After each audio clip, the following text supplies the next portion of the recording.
stay in. You heard the shots outside the storm wave. You figured you might as well push out. These guys are going to come out with a little bit of health tick. Anything to have that advantage there. Dropping back. All right, Sammy Will and Super here says, you know what? This is not the battle we want to take. The third party, oh, it actually isn't a third party. They're just pressuring with Splodes here. So they want to back up. They want to reset a little bit here. I don't blame them. You basically started that fight not as a full trio. Sammy was still out. Nah, this is not the fight to take. We're not exactly in the best spot. Plus, if you think about it, they did force that team, the team that applied pressure from inside the safe zone, to burn through some traps. There's some zap traps in the wall, so you've gotten rid of those.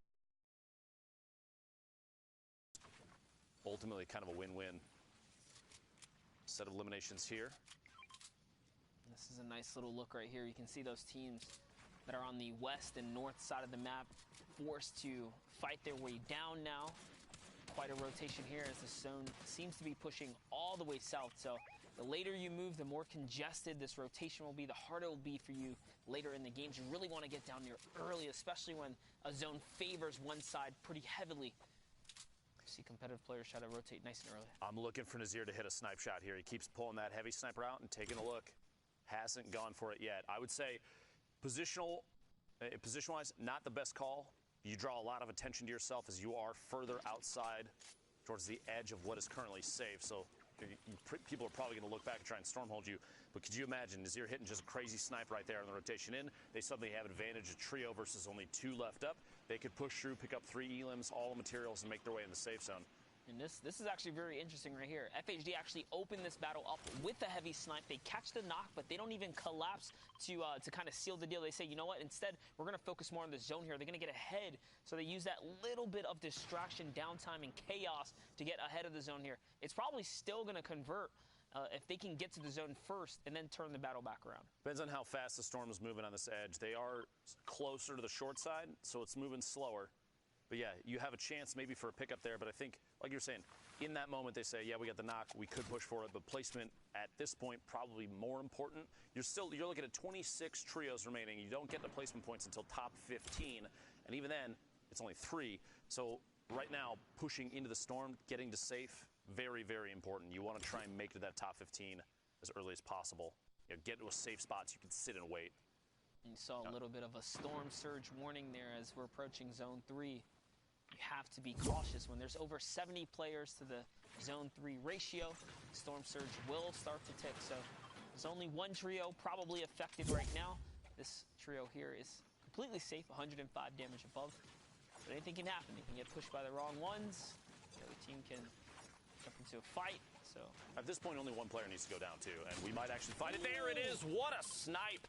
FHD looking back to the east over there. A quick little flick, a 157 body shot. They're going to try and apply pressure. The teammate up top trying to secure, maybe get a chance for revive. Stinks. They actually used a lot of resource just to try and keep that player safe right there. He chucked back the zap trap and the stink. So using all, if not most, of their throwables right there just to hold the power squad down here in the factory area. And this is the second time now they've caught a knock, and they haven't quite, sieged the moment. Very patient. Will it bite them in the butt later on, though? Honestly, I think that's the smartest play, because you see right now, all 3 of those players up on the hill are stacked up next to each other, and they may have seen, because you had people that were rotating in, I believe that's southeast of the little factory area they're in right now. So they get the knock, yeah, but you're down below. Your only option basically is to try and take shots on the structure and get the knockdown player exposed and immediately eliminate. If you don't get that player's crawling back and using line of sight on the hill. Plus you have other people that they're going to see that and a chance for third party. I would rather see these players do exactly what they're doing right now and sit inside the build, do all the wall replaces, and wait just a minute, because what might happen, and you see on your minimap, that almost is the call there, that trio, the one that they got the knock on, there's a team further outside. They're going to get pressure from the back. They have a chance to sandwich. That might be eliminations that they can pick up later rather than applying pressure and maybe getting third party themselves.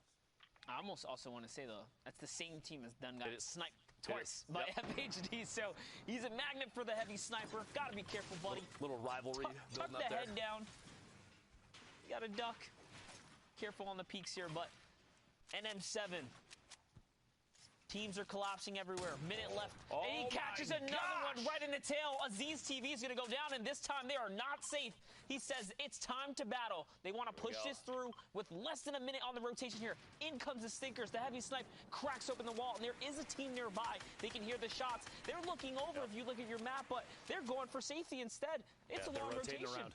You see that those two trios in the southeast side, they're rotating around trying to get in the safe zone. Meanwhile, these two teams that have literally fought each other time and time again now are finally applying pressure. NM7 with a build-up, trying to get the high ground.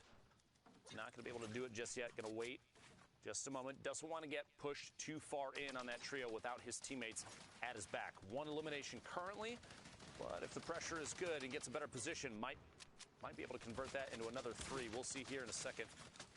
Shots from inside the safe zone. They're going to have to. They're just at the edge, and there are so many teams so close together. 1, 2, 3, 4. I believe 5 trios within probably 50 meters of each other right there.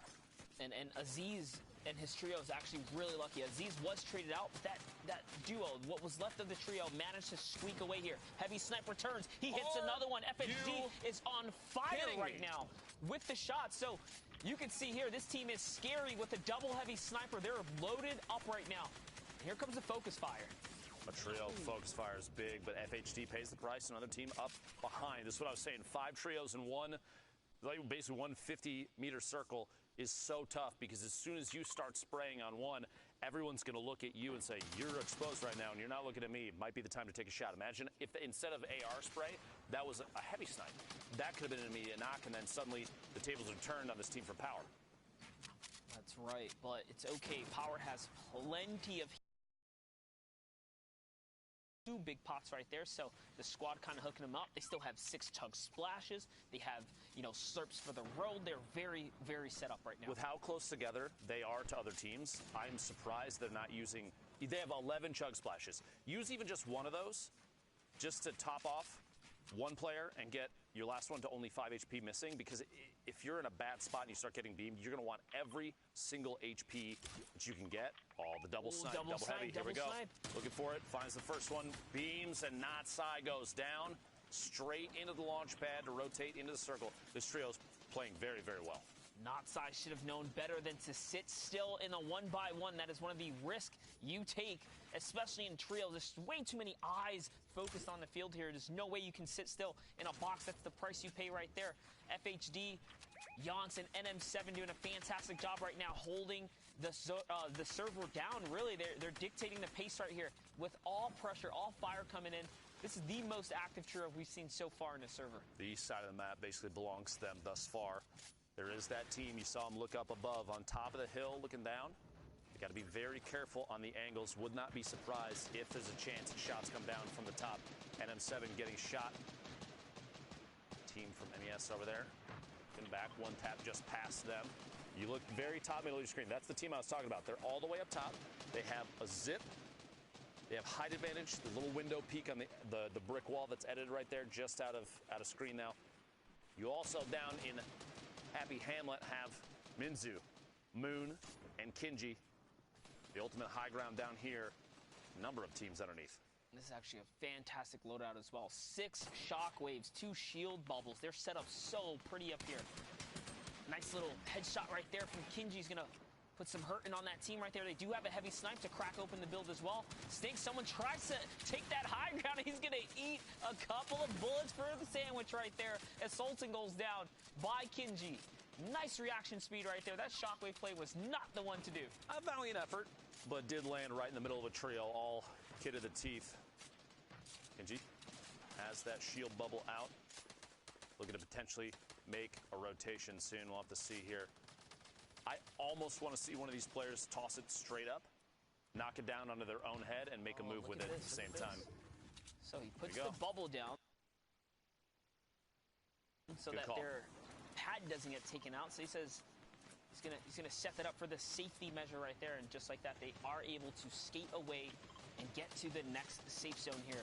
Nice long rotation, perfect launch pad. Not a single one of their teammate was affected or shot on that rotation right there. So that was a very clean pad away. You can see Power still solid right there.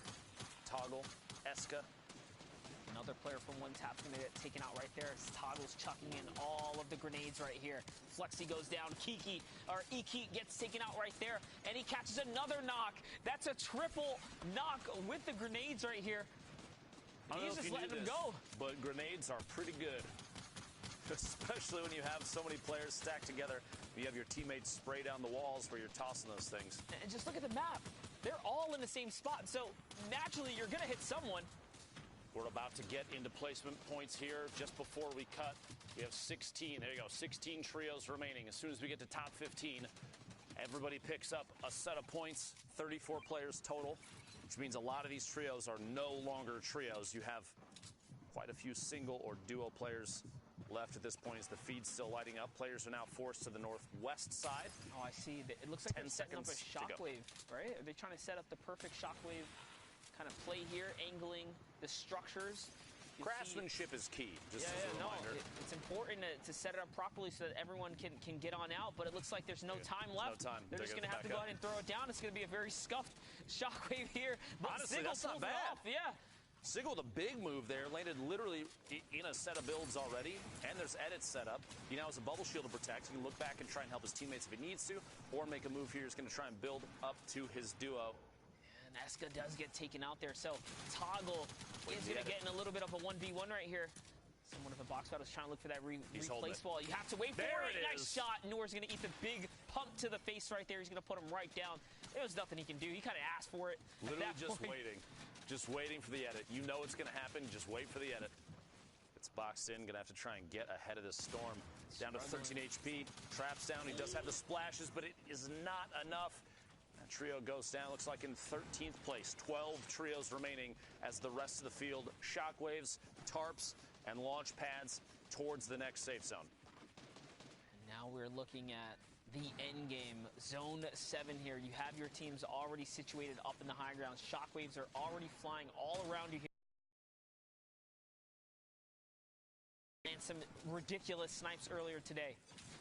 Does it still have that heavy sniper? Someone is going to sneak up behind them, but they have a nice little pinch right there. Great white shot right there. Dr. Lupo, he catches Anatomy with a quick cleanup and quick reaction speed right there. It's actually two that fall down to them. And they're still a full trio. Big hit. Quick little splash to put another 20 across the board. All three teammates sharing that heal. Excellent call.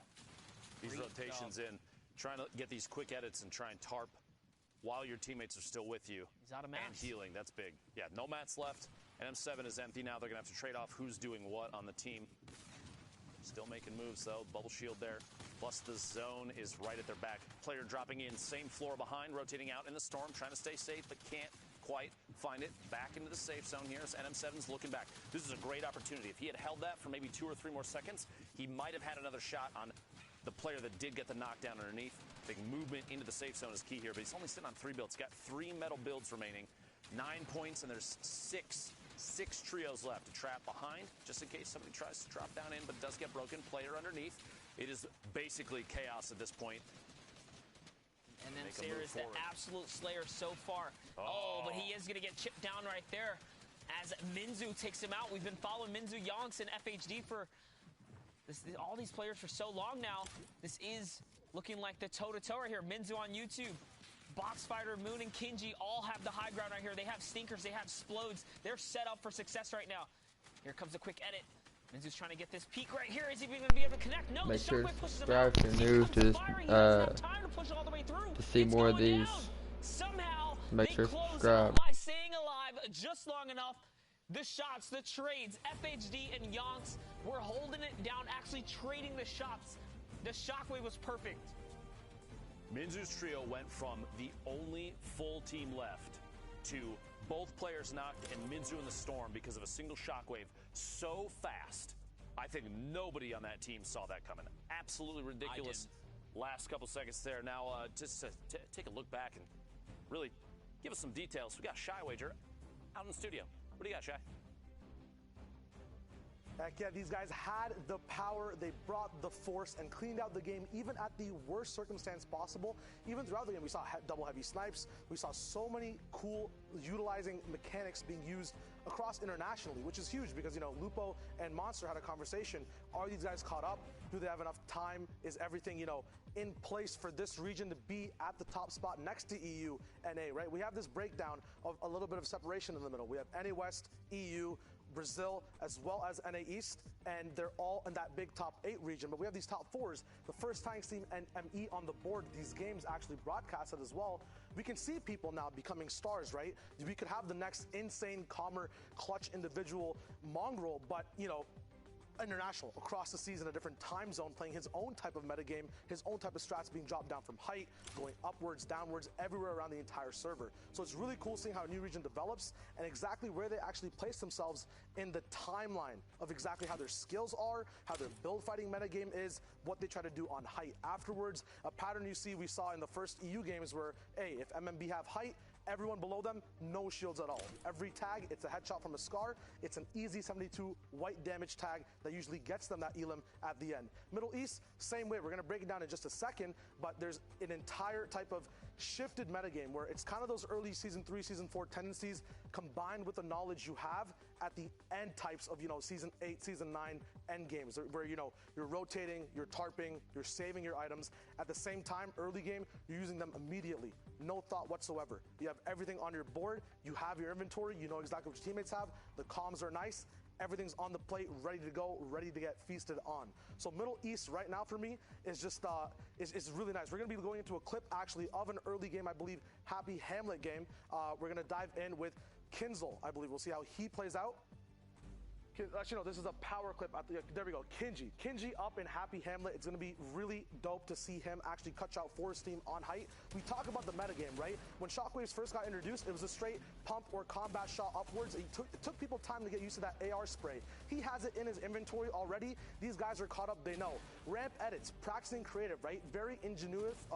A lot of ingenuity there, as well as wall replacing. Make sure to like and subscribe if you are new. It's actually curated practice, and they're brand new to the actual international scene, which is amazing. You know, baiting your teammates out for HP, going for finishes. Even support players like Moon know exactly what to do. Now, the star trio that won that previous game, Power FHD, knowing how to use and take angles properly, has traps in front of him, doesn't matter. Knows to stay for those right-hand peeks, knows when to engage, low HP, still does not matter. No pressure taken because these guys have practiced. This is not their first rundown, but it is their first showdown of exactly what they can do, right? No mats here, has the elims, low health, still knows exactly when to look up, what to loot, when to use your utility, and when to support your teammate and still have a presence in the game, which is once again something players learned a lot later. So these guys are caught up with the meta game. They do know how to finish off. They know their exact win conditions as well and when to drop them through. Amazing gameplay. We're going to now tune in and see what else they can do on the Middle East. I'm going to be picking it up with my man Zeke coming in. We're both going to hit that cast. We're going to see exactly how these guys go down. We'll relive that breakdown actually together live. Zeke, what did you think about their presence compared to the rest of the international regions? Man, I think we still have quite a bit more to see from this region. I think you did an amazing breakdown there. I think the ceiling for ME is still very high. We haven't quite seen what they're fully capable of, but I think over the weekend, we'll definitely see it. I'm also excited that we get to finally hang out, Shy Wager and Zeke. Chic. We have come together. That was great, actually. That is a true thing of the game.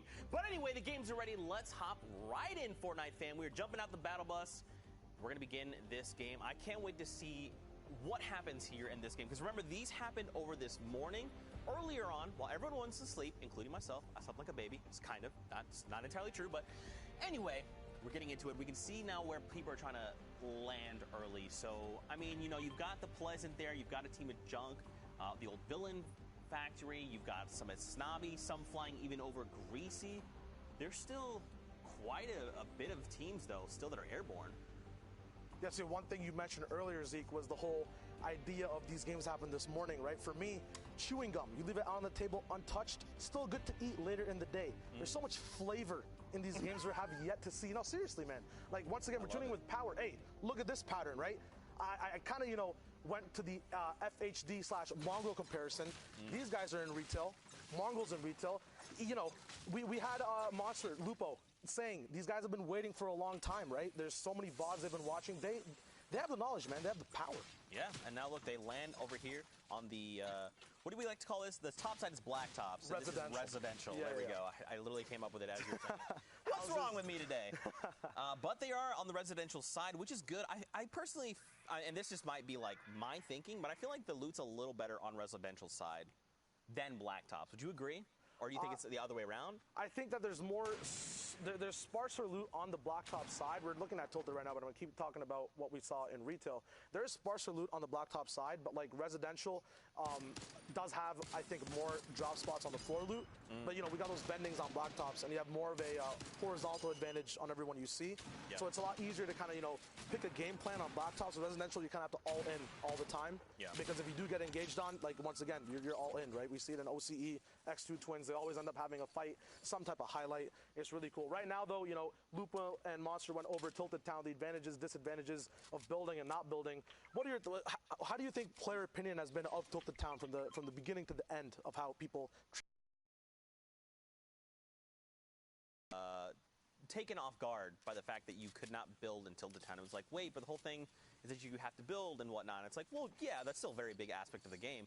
But now there is a POI dedicated to you testing your shooting skills, right? How good are your angles and your peaks? How good are your rifling skills or even your close quarter combat skills? And that's what Tilted offers in its current state. But we're back on board with the Power Trio, the Trio of Power. They have themselves a brute. They are looking to take it to this other brute across the way, Shy. Now, what's crazy here is, remember, they have these laser designators. So the other brute's fully aware. They're like, hey, there's another one. They're moving toward us. We need to try and take this down. But Power's on 18 effective HP. And it's just not enough. It's so easy to be focused down in the brute right now. So unfortunately, FHE is going to go down. And I don't think there's anything else the other duo can do about this, right? They just kind of have to let him go down and regroup and assess the situation. NM7 does have the sniper, so if he can get a cheeky shot off, he can down someone immediately. But like, look, the other brute spawned like, no, friend, we're gonna hunt you down. Don't worry, don't get too far. Nah, absolutely. Like, brute combat is one thing that also has its own metagame, and like these guys know too, right? Focus the driver 100%.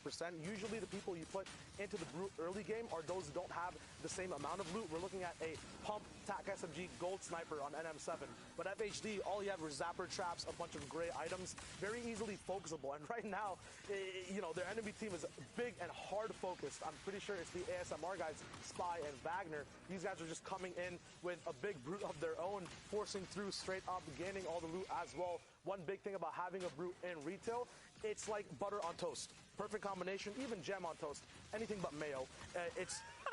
You get these loot spawners so much faster with the stomp mechanic as well as the rockets. Granted that they were nerfed at one point, you still have so much damage to instantly just get these launches over and over again. The biggest downside to retail being you spend so much time in there, right? You negate that, you have the perfect setup entirely in the whole game. Yeah, and then you can kind of take that brute into later game and use that to kind of mess with other trios out there. I like this too. The ASMR trio, ASMR, they're quiet. They are in the brute right now. They are destroying day spawner. Shy, what is the loot pool looking like if you sat there and retail and destroyed all the loot spawners? I personally think that a lot of launch pads, a lot of campfires, and a lot of ARs everywhere for you, including pumps. I like that very much. But now we are across the way because look at this, Minzu and Kinji. This trio, we saw an absurd amount of snipes last game. Now, many of them they couldn't follow up on just based on where they were, but look at this. He drops down and he gets counter dropped. That is a zapper. He's got to be careful. It's okay. All right, I thought that wasn't Moon. I saw a second shot from the right, and I was like, if that is this enemy trio, like, Minzu's going to be eliminated. There's nothing they can do, but it's okay. Moon was there. He had the assist, and look at the loadout. It's just shining array of colors. Yeah, Happy Hamlet, I broke it down in one of the job shop breakdowns. Vendings galore, so many chests, right? You eliminate as much of the loot pool as possible to what you need to keep looting over and over again. You know, loot drops, chest spawns, every vending that's available to you as well. You get to pick and choose what you want. You use it in the fight as well really fast if there's just one other team contesting you. Looks like these guys are the kings of Happy all the way in the Middle East, which is huge. We have now two big things as well that a lot of people don't realize in the game. is when you have kings of a drop spot clash against each other, you don't really see where people come from, right, in the end game when they're on height. Yep. But now that we know that we have the ASMR boys having all of retail, we have this rainbow loadout on every single person from Happy, we can now see the storyline build up all the way to the end game of these two star trios at the moment in this game. Yeah, I mean, these guys are looking very, very good, but look who else is here. We've got two trios just in front. There is one player from a trio left in Old Yonder. There's a trio making their way over a hill by that long ravine there. Okay, so it's Sazerin there, who's by himself. I'm not sure what he's still doing there. It looks like he might just be crouched, just potentially trying to loot there. You got Simar, JD, and Cake Park, Dash? Cake Pack, Dash. I like that. I do enjoy some cake as well. But now they just get to kind of walk into Old Yonder. I mean, there's obviously going to be no loot. They could farm up for materials if they wanted. All right, I take that back. There was one piece of loot, which was just the ammo box. My apologies, didn't see it. But now they're right here on the edge of Storm, right? Yeah. Of the new safe zone. So they're probably feeling pretty comfortable because they do even have a shockwave, which look like they have a shockwave apiece, and they even have a jump pad, the launch pad to get them to safety. So it's all going their way here in the early game. Yeah, there's an absolute skirmish all the way in the snow side. We've kind of seen things develop, I guess even in Middle East as well. A lot of the people like to land split. They like to be up in the air. So to set a stage for you, Zeke, it's always just, you know, a bunch of people playing desperate with a bunch of trios that have already finished their fights. So you can imagine, you know, how scared people are split off. You can see exactly how they rotate it in. And you do see a little bit more survivability coming out of snow side towards the bones over here, towards the big monster skull. But at the same time, there is, you know, those mid-game fights that do break down at times. Right now, we don't see any. We can drop into just seeing the options that Toggle has now to move towards, I guess it's the desert biome, towards the bottom.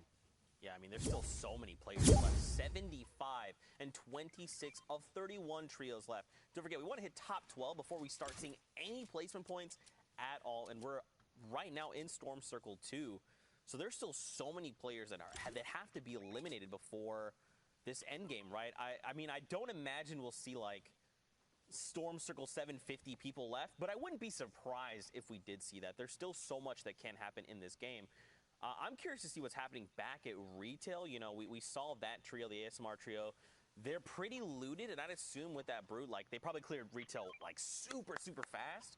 I want to know where they went from there, because right now even like Seagull, Toggle, and Eska, they have no eliminations. Their loadouts, it's not shambles, but it's like borderline shambles, I would say. It's 100% shambles if it's a big zone, but you touched on it a little bit, right? Eliminations. When do you actually really want them? What is your win condition? So what would you say if you had shield bubbles and shockwaves, the different options people have towards the middle or end game that they can use to actually, you know, come through for elims or play for placement? That's a good question. That's tough. I think it depends on, because like everyone knows what heat they're in, so you know who, if you're paying attention and you're doing your homework like you should be, you know the other people in your heats. You know potentially where they're going to look to land. So like if I'm this trio, I'm not going anywhere near retail, right? Because we already know ASMR trio is there, and we even saw the power trio as well. So, I mean, right now they're near Salty, which it doesn't look like, looking at the minimap, no one's there. Everyone's already rotated out, right? They're trying to get themselves into safe zone. Looking at, actually, on the top left, you could kind of see, so right now, look, they're just on the outside making their way in. So we're back on power, and looks like it's just Yonks by himself. This is a brutal spot to be in. He probably definitely does not have their cards. They're not getting rebooted. There's no way. So right now, Yonks just has to do anything he can.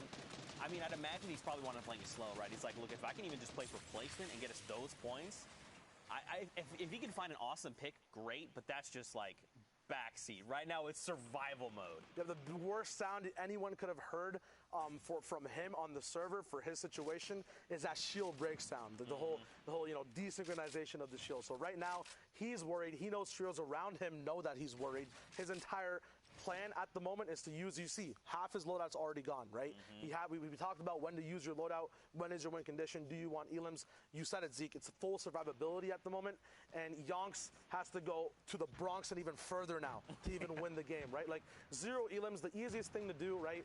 Getting 3 points through eliminations is 3 separate fights. A lot of mats used there, right? A lot of gun skill required, a lot of brains required in the fight against 3 other people. But if you separate it into entities on the map, right, you only have a maximum of 31 trios on the map, 31, 33.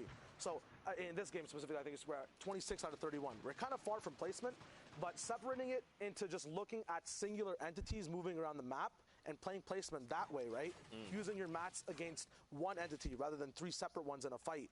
You can then kind of, segment out your loot, your minis, your mobility, and actually get further and get 3 points without getting insane frags in an actual fight. Yeah, that's very interesting. I hadn't considered that. That's pretty dope. But, I mean, it's tough, right? Like, I want to be hopeful for Youngs in this game. And what's different is, like, during qualifiers, you had kind of 10 games and you had 3-hour window. So, like, if you were in this situation, you could say, look, I'm just going to run on a team and hope for the best. And even if I was eliminated, it's fine. We're just going to hop back into another game. But these are heats, right? So, like, right now, everything is on the shoulder of Youngs, right? Because we're going a full game at a time. So Youngs just can't say, all right, let's just let this game be our wash. Like, no, he actually has to sit here and try. And, I mean, if I'm FHD, if I'm NM7, I'm sitting there, like, looking out for him, like, right, you've got a team here, you've got a team there. Like, just try and keep yourself positive. Because, like, for me personally, if I was in this situation, it would be so stressful. Yeah. But these are the very best of the best. They're here for a reason. As I say that, caster curse in full effect. I finished my sentence and Youngs gets picked up. It's okay. All they have to do is go back in, let that game wash over, and prepare themselves for this next game. Well, for them, these games already wrapped up overnight, so hopefully for the next game, he steeled himself, at least hopefully. Yeah, you touched on it a little bit. This is really, it's going to be a weird analogy, so I segue, but bear with me here, right? I'm you listening. said the game was on Youngs' shoulders, right? In cartoons, you usually have like an angel or a devil on your shoulders, right? Okay. To break it down for people trying to clutch up in that situation, replace the angel and devil with your win conditions, right? Am I looking for free elims rotating?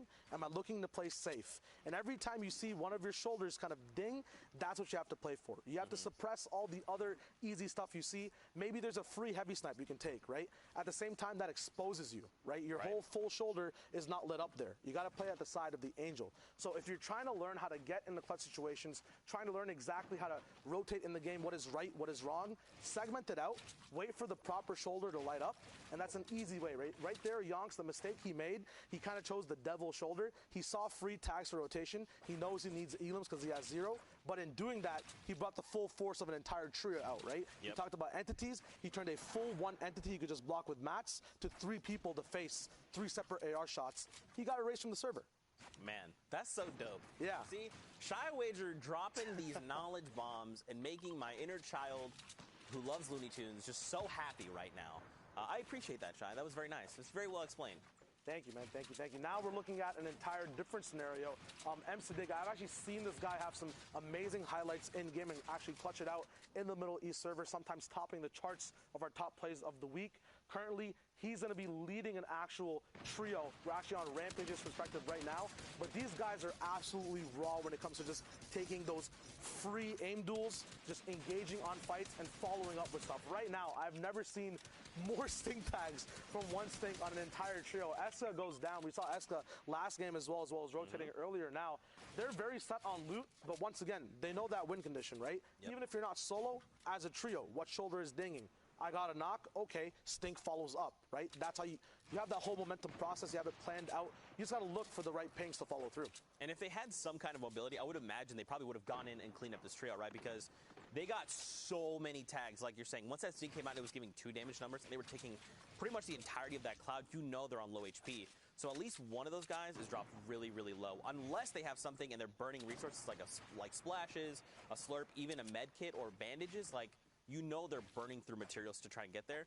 I'm glad that they were able to say, look, we're not going to follow up. We could either tarp all the way over there and we burn a bunch of materials. They hear us coming and they're ready to react. Or you just say, like, you know what, we got them to use their stuff. See, now you're on that shoulder wavelength now. You know exactly what's right. I got it, yeah. see? There you go. So now you can point that out every time you see it. That is literally the explanation of what win conditions are and how to follow up things in the inventory, right? A lot of people used to hate stinks. They realized that, people randomly stink me all the time. That's kind of when they first came out, right? People didn't actually know how to follow up with them. But now we still have 4 stinks in Rampage's box. He's ran through how many trios beside them, right? He's not throwing them for no really dilly reason whatsoever, right? He's using them in response with explosives and in response with a knock. They're complementary items that aren't as griefy anymore, but actually strategically used to, shake up an entire trio and not just have them box up the entire time when someone else actually has an advantage to push on them with. Man, that's pretty dope. That's pretty dope. Plus, I mean, you probably, if you are this trio, you probably want to save as many stinks for late game as possible, right? Because once the storm does start to shrink, super, like, small, those stinks become more and more valuable because then you're just, like, blank safety. You're going to be taking 5 ticks, so you guys can hold that L. But at the same time, like, their loot isn't great, right? Like, it's probably mid-game centric, which is fine, but now we're starting to move into that late game, so they want to try and find another trio to get their loot and kind of propel them forward, because, like, you've got the green pump, sure. You've got the long range in the air, sure. 4 splashes, awesome, but, like, those aren't power weapons. Those aren't a heavy side that you can just punch a hole in anyone's 1x1. That isn't nades or explodes that you could potentially use to pick up these eliminations. And look, the power duo right now by themselves, they're just chilling, and they have got the attention of Siddig, and Rampage. Yep, not to be confused with the other power trio that we saw go down. There are multiple players and many different organizations that are playing across all the regions and in the same region as well. Yep. These guys are still alive. Looks like they have one person. They might have a full trio, actually. Yep, looks like 90's there with them as well. You actually touched on a very cool aspect I want to touch on as well. You talked about loadouts and endgame and the map, right? I'm really glad you brought that up because the later the game goes, the less space there is on the map, the more your loadout actually pumps out and matters, right? A green pump and blue pump difference is like huge in mid-game fights, but when that circle is small and you're riding Storm, that's where even just having a gray AR for a follow-up matters. There's not that much separation between, just you want to have a spray weapon. So right. You got an amazing breakdown, kind of these win conditions get so much more diverse throughout the game as they keep going, and the zone gets smaller. So that was a really cool breakdown. Hey, I like that a lot. Thanks, man. I appreciate you. Dope. Man, this is the first time we're hanging out, and we get to freaking take our breaks together. I love it. Yeah, it's nice. Here we go. The different alter ego, Namfu, Mev, and Ego here, Dennis. So not the alter ego trio we're used to seeing. More of their comrades, and they're on 5 eliminations. They're in top 20 right now, which is huge. If they play for another 8 trios, they're going to get themselves placement points. Now, their loadout's looking real good. They just picked up a minigun, which is huge. They have 3 stinks, an RPG, a blue pump, splashes as well. They've got materials, almost 150, almost fully capped out. These guys are looking real good. So now this is going to go back to your shoulder dinks, right? What are you looking to play for? And right now, as the storm comes in, you're looking to get these tags, right? Anyone's like, oh, the storm's literally on my back. Time to start moving. Those are those people that these guys are looking to pick up if possible. They're also on the low ground tarp, which is going to kind of shape kind of how they're going to be forced to engage people coming up here shortly. Yeah, these guys are 100% playing the horizontal game. As you said, low ground tarp means you cannot go lower at all. Means that you are fighting for your lair 24/7. The reason people love having mid ground so much is because they can actually move, as you can see, up, down, left, and right. They have an entire new axis they can operate on. But low ground does have its perks, as you saw. Ultimately, no matter what, you end up on the dirt when you're moving around the map, right? If you're not on your builds. So plays like that where you force people down with the trap, they can't move anywhere past you. So they have to interact with you. So owning this lair, although it is the hardest, ultimate low and ultimate height most of the time, it does have some of the most rewarding things because A, you never need to place floors when you're ultimate low, right? Save materials that way. Exactly. You know exactly where your elims are coming from because they're all usually above you or behind you in storm. You're never going to be challenged from the bottom or diagonally from the bottom at all. You basically have very good camera control around your entire horizontal axis, as well as just looking up slightly to just see what's happening on your floors and if any RPGs are coming down straight up above you. So it's actually not bad to control ultimate low. The only issue being that is everyone's desperation play to go to randomly when they are at the end of the game, right? It's like, hey, I'm in trouble, gotta drop low. So there's so much to take account of on that horizontal plane, it gets hard. Now we're looking at a 6-zone rotation. This is where the action and the meat of the game comes in. The first placement point getting dropped, top 12 now, 34 people alive. Zeke, the heals are still there, so is an RPG. What does that mean for their end game? I mean, right now they want to try and challenge for high ground and get the highest tarp possible and then start raining those RPGs down. And look at this, 700 rounds in that minigun. Dennis wants to try and apply pressure to everyone. It doesn't matter where they are. He wants to use that minigun and try and put them off edge because now look, he's going for height, which is smart, and they actually got it. This is going to be great for them. They can rain down those shots, and everyone that's on those lower ground tarps, though they had the advantage of being lower, now they have to worry about this constant minigun pressure from above on top of people on your tarp, people below you, people also using other types of explodes. Are there stinks in play? There's so many more things that they don't have to worry about being on that high ground tarp. And now they're just saying, this minigun, there you go, Spammy. Oops, sorry, Spammy. You just got picked up on the crossfire, right? Like, Spammy gets spammed. He got spammed. I like it. But, I mean, right now, if you're everyone down below, I mean, first of all, let's talk about their HP. Super non-existent. Feasel's there. The other alter ego, is he going to go down? I'm not sure. There was one of the ASMR trios. Top 8, we get another round of placement points. There you go. And now this is just going to be on this alter ego duo and Dennis to try and close out the game. No one's even contested it, by the way. This is the first RPG we've seen go out. So now they're saying, great, everyone else is down below has fought. They're all super low. Let's start using our resources, start trying to burn people down.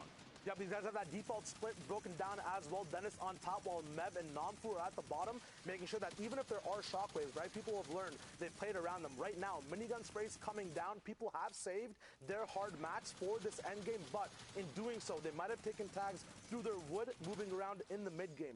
Those tags will prove crucial because every minigun shot is 20 to 25 damage on the person straight through their builds. Right now, it's just an easy beam, an easy spray from high ground. We saw Sadig earlier who was controlling one layer of height, ultimately down at the dirt. Klops actually goes down, one of the top trios in the region.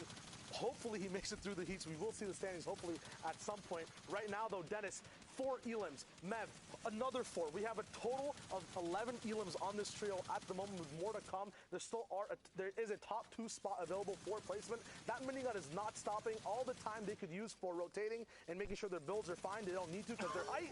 They use it on pressure. Gets all the way down the low ground. Siddiq gets that big knot, and Kappa, no joke, this time he gets taken out. Dennis, the whole trio surviving all the way back to retail where we started. What a lore and eventful game, Zeke. That was so much fun. Don't forget, though, that means that Hero Kappa there was, don't forget, he's on Klops and Pizzo's team, so placing second is 12 points. So shout-outs to him to making it the last team. Good on you. But now we're going to send it back into the studio with Dr. Lupo. What you got for us? Zeke, Shine, thank you very much. It's interesting to see how over time we've seen a lot of other regions build up around different competitive metas, and now that the Middle East finally has their shot, things are a little different than I think we've expected. We've seen from other regions in the past. It's excellent to see the competitive nature of these Middle East players. And Sundown, what do you think so far? It's been really good. I mean, honestly, a lot of what we expected, the teams who have been up on that leaderboard consistently pushing into really the top 5 in the top 10, they've been up there in our predictions. They all advanced through to tomorrow, and we've seen kind of the disciplined gameplay where people are stacking on their teammates, relying on it, and playing for the late game, doing everything they can to try and avoid those early and mid-game fracas, to avoid kind of those big sharks who are running around looking for the elims and get into those late game scenarios. But I know there are a couple plays you wanted to take a look at specifically here. Very specifically indeed. Now, production prepared a little package for us, specifically, I believe, around Alter Ego MEV. We're going to take a look at that real quick. Let's jump right into it. This wall, absolutely ridiculous. Now, as you were saying, a lot of the team fire stacking on top of each other and taking shots at players in opportunity positions like this gets quick pickup on Teddy's, and it doesn't stop there. You have players rotating from the outside of the map, and you'll notice the shots start, MEV takes a couple, and the comms between these players, it immediately becomes a 3-player beam position where they're up above everybody else. The comms will say, hey, guys, right over here, and everybody just the team fire out of nowhere, spraying down on the builds as players are trying to make these rotations, and the RPG shots, an alter ego on alter ego elimination there in your feed. You hate to see it, but it's communication like that is created, especially in trios. We see it more than in duos or solos, and that's why I'm excited maybe one day squads as well. That team fire is so powerful. Even in a position where you're going to get third party from another team rotating in. We've seen it in a couple of the games so far in the Middle East today. You'll have team fire positions, but the pinch from either side. But you have all 3 players taking shots simultaneously on 1 or 2 walls. It's so powerful that not even all the builds in the world can save you from that. And that's putting these players in spots where not just 1, 2, 3 eliminations on, from one trio to another, but maybe the team behind that's pushing in, it feeds into a chain of eliminations that's going to push some of these teams higher up the board than I think any of us expected them to go.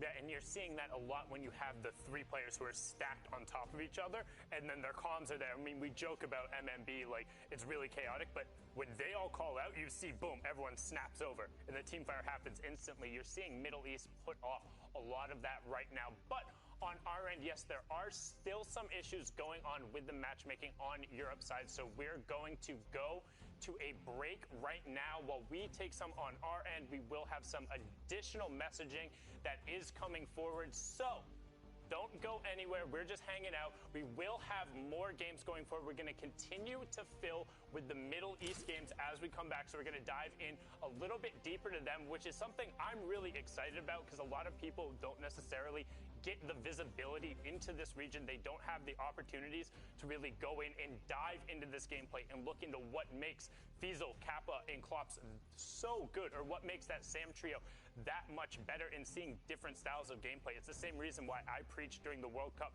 Go take a look at Asia, go take a look at Oceania, go take a look at Brazil, because you're so used to watching just NA East, Europe, and NA West that when you get these different regions, there are really definitive styles and ways to play the game and different utilization of not only mats and rotations, but items. I mean, you see the bubble bounce came out from different ways. You see the Solar grenades coming out of Europe. People are constantly innovating and finding new ways to play Fortnite. And I mean, that emergent gameplay is what I'm all about. The more regions you add, the more variety, the more skill you're going to see. And honestly, the different flavors of gameplay go such a long way. Now, I do want to make a quick note. If you're out there watching, believe me when I say I understand that production delays, can be frustrating. And without a doubt, the people that are in charge of this are trying to work through them as best they can. I would ask the people that are watching, this is from me, this isn't from Epic, this isn't from anybody like that. I'm sure production right now is going nuts, like what's Lupo doing? Do me a big favor, if you're out there watching right now, try as hard as you can to not be frustrated with delays like this. Things happen. It's a very complicated game, and there's a lot of systems at play here to get every single thing coordinated simultaneously. Let me tell you, it's not easy. There's a lot behind the scenes. So thank you very much for your understanding. And if there's any frustrations, don't direct them at Epic. Maybe direct them at your keyboard or something like that. So thank you. Definitely protect the keyboard, but I promise you, we are looking into it. We're trying to get it resolved as fast as possible. If you need to yell at anyone, you can yell at me. It's fine. I'm used to it. I said do it right there. Go ahead. You can send it all on my way, but I promise you, we'll get it resolved, and we'll always have the ability to go through and continue to watch some of these games, because again, it's always great to be able to take a look at the other regions. And I mean, I'm excited. We're going to be able to see a lot of Brazil today, right? And I want to be able to watch that. And that's one region in particular. I don't know if people were going through and looking at how kind of the heats and stuff were set up.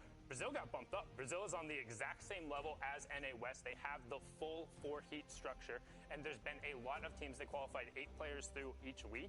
And the amount that Fortnite is taking off in Brazil, definitely want to give a shout out to that scene, because both Brazil, Argentina, all of the South American countries have really stepped up their gameplay, both in terms of involvement and the level of skill and how they're playing in the end games. If you go and check out some of the server replays that are going through there, they're able to put up just ridiculous gameplay and ridiculous numbers. And the fun thing is the level of aggression you see that's coming out of them. They're looking to take fights in the early and the mid game. They know if somebody is if they don't spot 3 people on top of each other, even if it might be a full trio, they're like, we can eliminate those 2 people, or we can put some pressure on them to where if it does become a 3-on-3 fight, we know we'll be able to come out on top. I mean, that's why I like seeing King play that way, seeing Masteer, Drakons, and Blackouts. They're able to put out just such great gameplay. I mean, being able to look into that is fun, but at the same time, they don't necessarily have a definitive top team. So one of those guys could get upset if they don't go through. But now we're going to throw it on